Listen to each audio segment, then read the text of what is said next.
Did you know that only 0.9% of our viewers have subscribed to the channel, while 99.1% have not?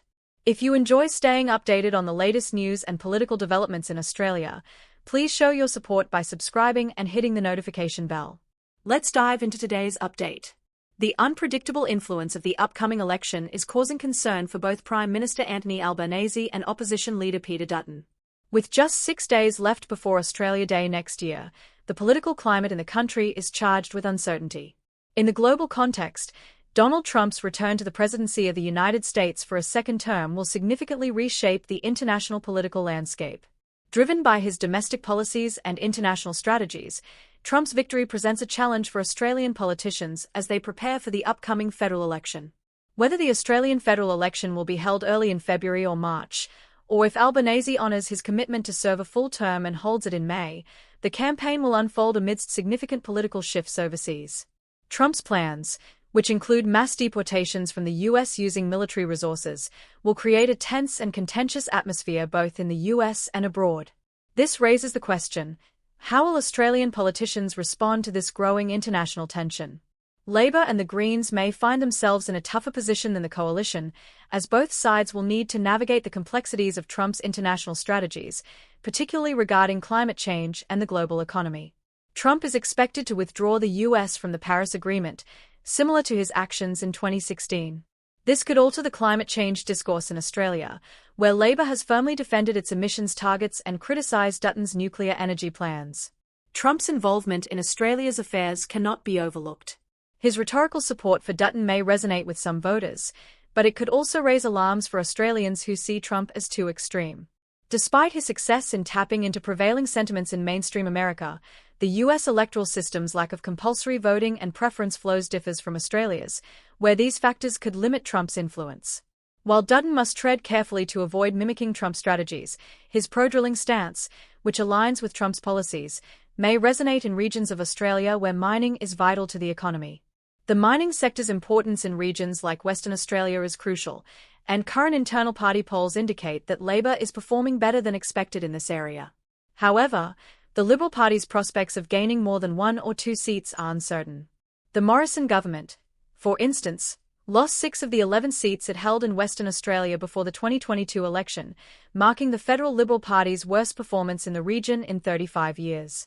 Dutton may attempt to leverage Trump's pro-drilling stance to position Labor and the Greens as obstacles to mining-driven prosperity, aiming to regain seats in the West and undermine Albanese's parliamentary majority. Trump's protectionist policies pose a threat to Australian exports, particularly concerning China. His tariff policies could provoke a response from China, which may retaliate against Australia and other US allies. This creates another dilemma for Albanese, as he risks becoming caught in the crossfire of a larger conflict between two global powers. In the midst of this, billionaire Elon Musk has already criticized Albanese's government for its social media policies affecting his business interests.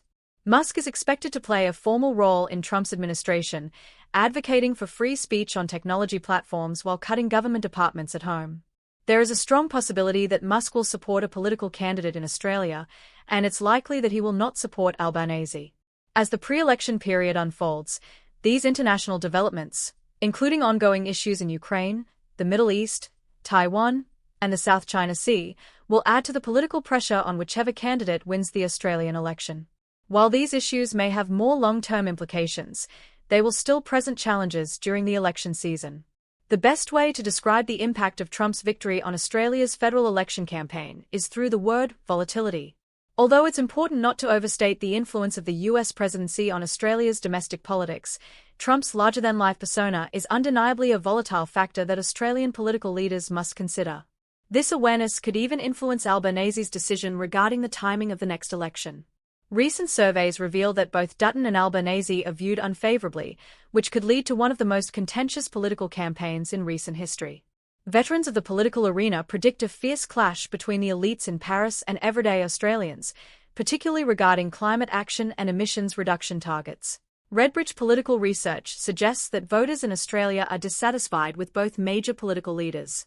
This trend is especially evident among younger voters who feel alienated by the major parties, leading to a rise in third-party votes. In the last federal election, over 5 million Australians voted for minor parties and independents, and this trend is expected to disrupt the two-party political system even further.